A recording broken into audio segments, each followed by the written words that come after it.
कक्षा 9 NCERT chapter 1 का संख्या पद्धति का प्रश्नावली 1.2। देखिए पहला सवाल दिया है, नीचे दिए गए कथन सत्य है या असत्य है, कारण के साथ अपने उत्तर दीजिए।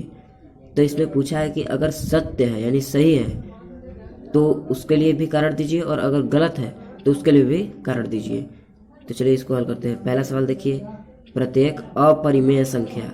अपरिमेय संख्या क्या होता है इसको भी बताएंगे।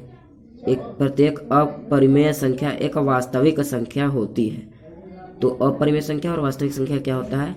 अपरिमेय संख्या देखिए हम उसे कह सकते हैं जैसे कि रूट में 2, रूट में 3, जैसे भी कोई भी रूट में अभाज्य संख्या आ जाए तो वो अपरिमेय हो गया। रूट में 5 ऐसे ही है। और जैसे कि एक इसका अलग उदाहरण पाई का मान 22/7 होता है, लेकिन इसके बराबर आ जाता है 1.14 करके 3.14। तो ये आगे तक चला जाता है ऐसे, तो ये भी अपरिमेय हो जाता है। इसी तरह अपरिमेय संख्याएं होती हैं। अब देखिए वास्तविक संख्या की बात करें तो इससे वास्तविक संख्या को जानने से पहले आप संख्या कितनी प्रकार की होती है ये जान लीजिए। संख्या होती है 2 प्रकार की, एक वास्तविक संख्या और एक काल्पनिक संख्या। तो काल्पनिक संख्या जो होता है, जैसे आप x मानते हैं, y मानते हैं, वही सब होता है A to Z तक काल्पनिक संख्या जिसे आप मान सकें। और ये वास्तविक यानी रियल नंबर्स, रियल में जो होते हैं वो वास्तविक संख्या। वास्तविक संख्या देखिए 5 प्रकार की होती हैं। पहला प्राकृतिक पूर्ण संख्या, और तीसरा जो होता है वो होता है पूर्णांक यानी पूर्ण अंक, यानी सभी अंक आ जाते हैं उसमें। और चौथा होता है परिमेय संख्या, पांचवा होता है अपरिमेय संख्या। तो वास्तविक संख्या यही होती है। वास्तविक संख्या में सभी संख्याएं आ जाती हैं काल्पनिक संख्या को छोड़कर। तो मैंने बताया कि अपरिमेय संख्या भी वास्तविक संख्या का ही प्रकार है। तो लिख देंगे कि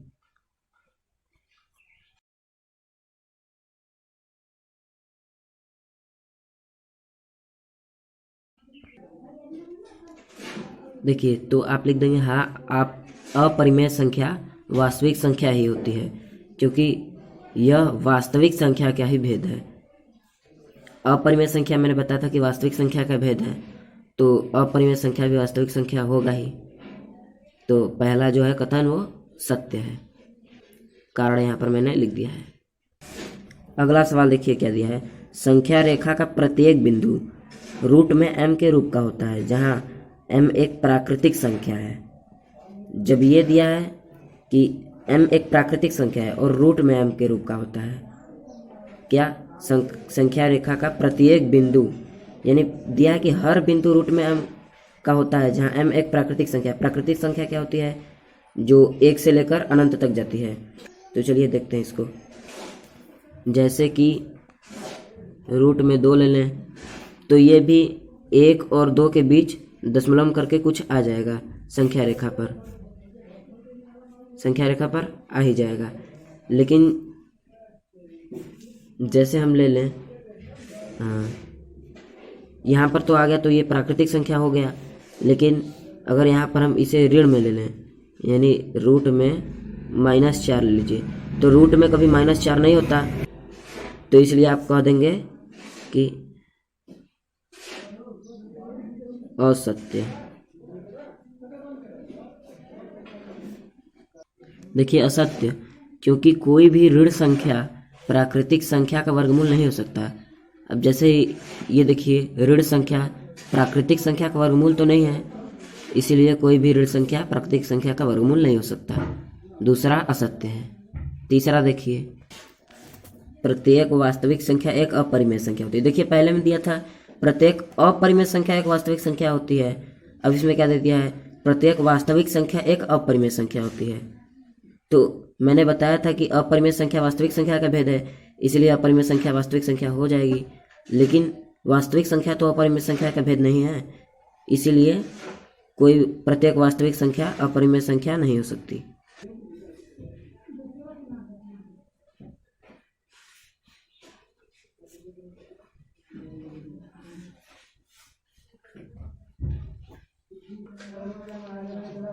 देखिए असत्य हो गया, क्योंकि कोई भी वास्तविक संख्या अपरिमेय संख्या का भेद नहीं है।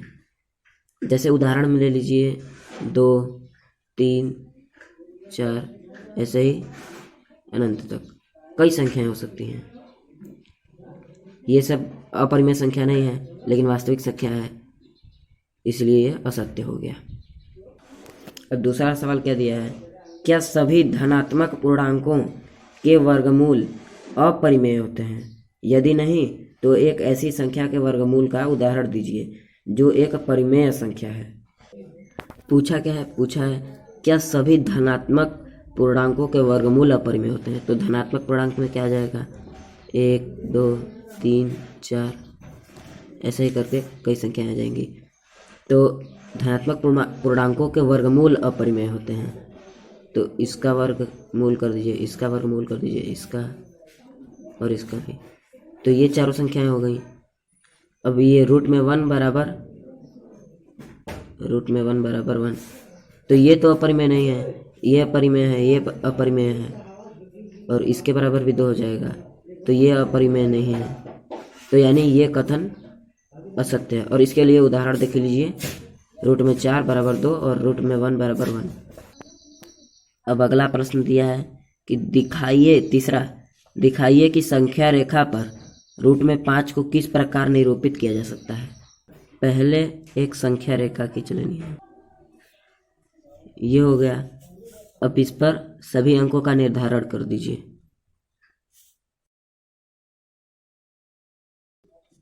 ठीक, ये इतने अंक निर्धारित हो गए संख्या रेखा पर। अब देखिए इस पर क्या करना है। मैं आपको पहले रूट में 3 का निर्धारण करके दिखा देता हूँ। ये देखिए रूट में 3 का निर्धारण पहले यहाँ पर ऐसे करके ऐसे बना दिया। यहाँ पर रूट में 1 भी लिख सकते हैं, लेकिन इसके जगह रूट में 1 को हल करेंगे तो 1 ही आ जाएगा, तो इसलिए यहाँ पर 1 ही लिख दिया गया है। अब इसको ऐसे हल कर दिए, फिर इधर और आगे बढ़ाकर ऐसे यहाँ पर ये रूट में 2 हो गया और रूट में 3 भी इसी तरह यहाँ पर है। इन दोनों को हल करेंगे तो 1 और 2 के बीच में ही आएगा, दशमलव करके रहेगा। तो देखिए ये रूट में 3 और रूट में 2 को इस तरह से निर्धारित किया। अब रूट में 5 को निर्धारित कर देखते हैं। पहले देख लीजिए कि रूट में 3 तक तो हल कर दिए थे, तो 1 और 2 के बीच आया था। जब रूट में 4 को हल करेंगे तो 2 आएगा, तो यानी कि 2 पर हमें रेखा खींचनी है। तो इसे लगभग ऐसे लेकर जाएंगे और यहाँ पर ऐसे खींच देंगे। अब देखिए यहाँ रूट में 4 लिख सकते हैं, लेकिन रूट में 4 की जगह 2 भी लिख सकते हैं, तो 2 लिख दीजिए यहाँ पर। अब यहाँ पर ये जो लाइन है ये रूट में 5 का है। अब देखिए इसको भी इसी तरह बढ़ा देना है। ये हो गया रूट में 5, ये हो गया रूट में 5 का निर्धारण संख्या रेखा पर।